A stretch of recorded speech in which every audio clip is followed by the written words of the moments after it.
We also wanted to talk a little bit about monitoring. We've talked already about our classroom walkthrough as part of the monitoring.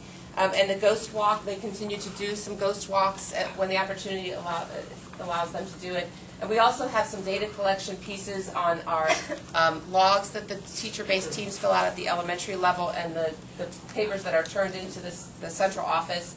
And we collect some attendance data, and we wanted to talk a little bit about our attendance. Well, I think we'll skip the classroom walkthrough. We do allow teachers that time to kind of debrief those walks together, and we've decided that that's going to be something that we might want to put into place with our entry year teachers, people that are coming new. We want them to walk with experienced walkers and kind of go through and see what our expectations are in our classrooms and have them come out and have those discussions. Are you using a framework that from outside or something you developed? We're using the TeachScape model of the classroom walkthrough that is kind of focused on the Marzano strategies. And so we've used that as our training model, and I think eventually the DLT will come back to whether that needs to be tweaked. But for right now, that's our structure for that, the TeachScape. Do they have a paper that they actually... They do. They have a form, and they also, all of the secretary, there's a secretary in each building where the people that do the walks fill the form out. They hand it to the secretary puts all the data in and then shreds the forms. And then we pull the data out in reports and share that with our teachers. With no teacher name on it. The most important piece of this is our teachers are doing the classroom walkthroughs on other teachers. At first, some of them were very hesitant, but we have a list of people who want to be trained to do walkthroughs. So that's been very positive. And our last is the climate goal. And so as to not make anybody late for the next thing. Yes. They have time Our between. attendance goal has been an interesting goal. We found that different buildings had different issues, which I think surprised us. We figured attendance, we just tell, hey, be there, but we have tried different things. We also discovered that it isn't just physically not being there. We have a lot of lost instruction through our time. Field trips, assemblies, different things. So we're really having hard discussions on those kind of lost instruction time and how we make that up. And what we found at the elementary level through surveying our students themselves, why are you late to school? What is it okay not to be at school? Does your teacher miss you when you're not at school? And at the high school level, they asked sort of the same questions, and some of those responses were not a surprise and some were. One of the things that came out at the high school was their climate.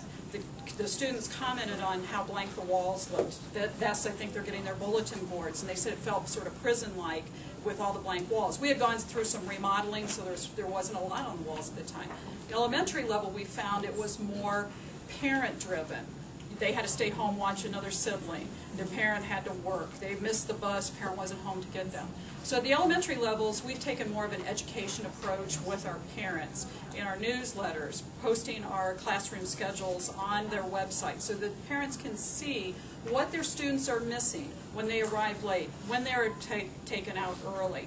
High school is trying some incentives that seem to be working with their T-shirts and that, I think, middle school had a lot of donations from the community, iPods, gift certificates, that kind of things. They approached, their BLTs went to the businesses in the community and asked them for that.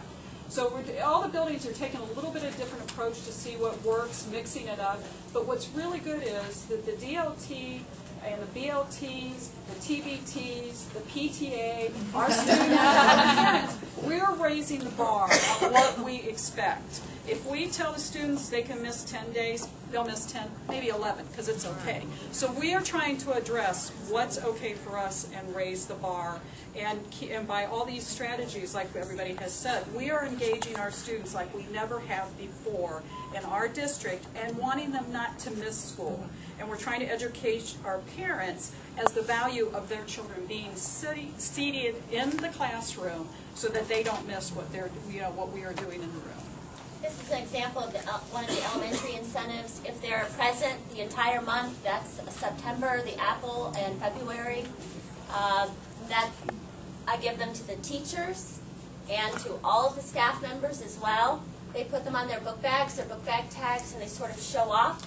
And I've had numerous parents say, my kid will not miss school because they'll miss out on a particular charm. and they don't want to leave after they've thrown up in the clinic because, so it has its pluses definitely, but also has a few minuses. Bethany's daughter goes to our school, and she missed the last day of February and the first day of March because she had strep throat or And something. she missed 2 book bag tags. And she was so Yeah, upset. she's so upset. So upset. The other thing they do is a building against building staff incentive, not incentive, but you pass around a plaque for teacher attendance. And again, I think the big message is we've approached everything. We were going to go down that very restrictive path and be a little more punitive, but we decided to everything from a more positive approach, and it really has kind of changed the tone of what's going on in the buildings.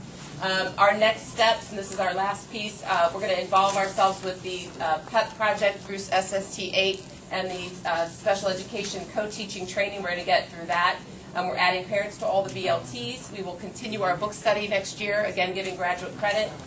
We are differentiating our professional development at teacher-based team request what they need, implementing teacher-based teams more effectively in the buildings where it's not already, and then proceed with stage 4 of the OIP. I don't know which time left. Is there if there's any questions? 2 minutes? 2 minutes. 2 minutes if you have any questions. We're trying to save our PowerPoint, but it's too large, so we're going to take the video out and then save it so that they can have it on their website. Thank you.